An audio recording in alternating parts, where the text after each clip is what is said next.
श्रृंगारवट के नरसिंहानंद गोस्वामी पाद की वृंदावन प्राप्ति के पश्चात उनके संसार के संचालन भार उनके छोटा भाई प्रेमानंद गोस्वामी पर पड़ा। अल्प अवस्था में विपुल धन संपत्ति और सम्मान प्राप्त करने के कारण वे उच्छृंद हो गए। जब उन्हें लगभग सारा धन खर्च कर डाला तब एक दिन पुराने मदन मोहन मंदिर के एक महात्मा एकांत में उनसे कहा, प्रभु भला ऐसे कब तक चलेगा? आप तो श्रीमन महाप्रभु के अभिन्न विग्रह श्री निताई चांद के वंशधर हैं। उन्होंने जिस कार्य के लिए आपको जगत में भेजा है उसे करेंगे कब? प्रभुपाद बहुत लज्जित हुए। उसी समय से उनका जीवन वैराग्यमय हो गया। वे एक धोती के 2 टुकड़े कर बहिर्वास की तरह उसे धारण करते, शीतकाल में एक साधारण कंबल और ग्रीष्म में एक मोटी चादर व्यवहार करते, घर के बाहर बैठक खाने में शयन करते। कोई उन्हें देखकर यह न कह पाता कि स्वयं प्रभु हैं या उनके घर में कोई नौकर चाकर है। यदि कोई उनसे परिचय पूछता तो अपने को श्रृंगारवट का शिष्य और परिचारक बताते। सबको प्रणाम करते। कोई विशिष्ट व्यक्ति आकर पूछता प्रभु कहाँ है तो उस प्रभुपाद श्री ब्रह्मानंद गोस्वामी के पास ले जाते।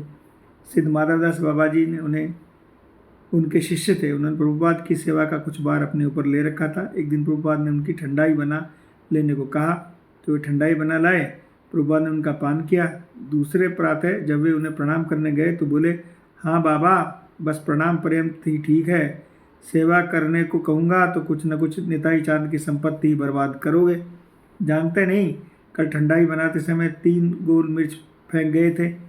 इनमें से एक दिन पूर्व अपनी पहले की शाह खर्ची पर पश्चाताप करते उन्होंने कहा था, मैंने निताई चांद का न जाने कितना धन व्यर्थ लुटा दिया। यदि पहले ही मुझे सद्बुद्धि दे देते तो उस धन को प्रभु का कितना कार्य होता। पर इतनी कृपा क्या कम है? इनके भंडार में अब भी 1 लाख रुपए मौजूद है। एक लखपति व्यक्ति के लिए 3 गोल मिर्चों का क्या मूल्य है? पर वे अब समझ गए थे उन्होंने संसार में कोई चीज़ उनकी अपनी नहीं है, सभी कुछ प्रभु का है। और उनकी सेवा के लिए जिस संपत्ति में वे पहले दोनों हाथों से निसंकोच उठाया करते थे उसे प्रभु की सेवा की वस्तु जान वे प्राण से भी अधिक संभाल कर रखते थे। इसलिए 3 गोल मिर्चों के फेंके जाने पर उन्हें दुख हुआ। एक बार उनकी जमींदारी से कुछ लोगों ने आकर शिकायत की, मथुरा की घोड़ा पलटन ने घसियारे के आकर खेत काट ले जाते हैं। मना करने पर भी नहीं मानते। उन्होंने तुरंत हुक्म दिया कि निताई चांद का खेत काटने वाले उसे मारकर भगा दो, पर ध्यान रहे किसी का खून न हो। प्रजा ने ऐसा ही किया। घसियारे ने अपने मालिक से जाकर कहा। दूसरे दिन कई घुड़सवार वारंट समेत प्रभु को पकड़ने आ गए। प्रभुपाद दरवाजे पर एक सिपाही को छोड़ अन्य मंदिरों में निताई गौर के साथ जा बैठे। सिपाही ने घुड़सवारों से कह दिया, प्रभु पूजा में इस समय नहीं मिलेंगे। घुड़सवार लौट गए। उसी प्रकार 2-3 दिन बार हुआ। इसके बाद कोई उन्हें पकड़ने नहीं आया। मुकदमा भी खारिज हो गया और सरकार चाहती तो अवश्य प्रभु को अदालत में हाजिर करा सकती, पर क्यों नहीं कराए? निताई चांद की सेवा और कौन जान सकता है। निताई चांद की संपत्ति के विषय में इतना सावधान रहने पर भी प्रभुपाद वैष्णव की सेवा में उनका जी खोलकर उपयोग करते।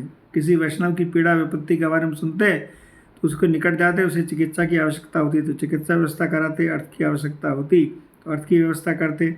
सेवक की आवश्यकता होती तो सेवक की व्यवस्था करते। साधु वैष्णव की कोई जमात बाहर से आती तो शिष्य द्वारा उसकी संख्या का पता लगाकर उसके लिए पक्के भोजन की सामग्री बनवाकर भेज दिया करते। अपना कोई परिचय नहीं देते। उनके वैराग्य और दैन भक्ति के कारण उनके प्रभाव का दूर दूर तक फैल गया।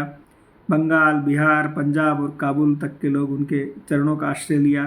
पर दैन भक्ति की मूर्ति होते हुए भी मर्यादा की रक्षा में सदा तत्पर रहते और शिष्यों को अनुकूल शिक्षा देने के सभी संकुचित न होते। एक बार प्रभुपाद ने गुरु नरसिंहदास गोस्वामी के उत्सव में परिचारिका के घर से भीतर आई और उनके भतीजे बालक श्री सदानंद के जलपान के लिए कुछ सामग्री लेने।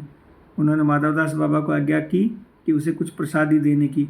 माधवदास बाबा ने बरामदे में नीचे पड़ी परिचारिका को प्रसाद दे दिया। उसी समय प्रभुपाद ने माधवदास बाबा को बुलाकर कहा, किसी को प्रसाद देना हो तो ऊंचे स्थान पर खड़े होकर नहीं, निम्न स्थान पर या समभूमि पर खड़े होकर प्रसाद देना चाहिए, नहीं तो अपराध होता है। अपराध से भक्ति क्षीण होती है। जय जय श्री राधे निताई गौर हरि बोल।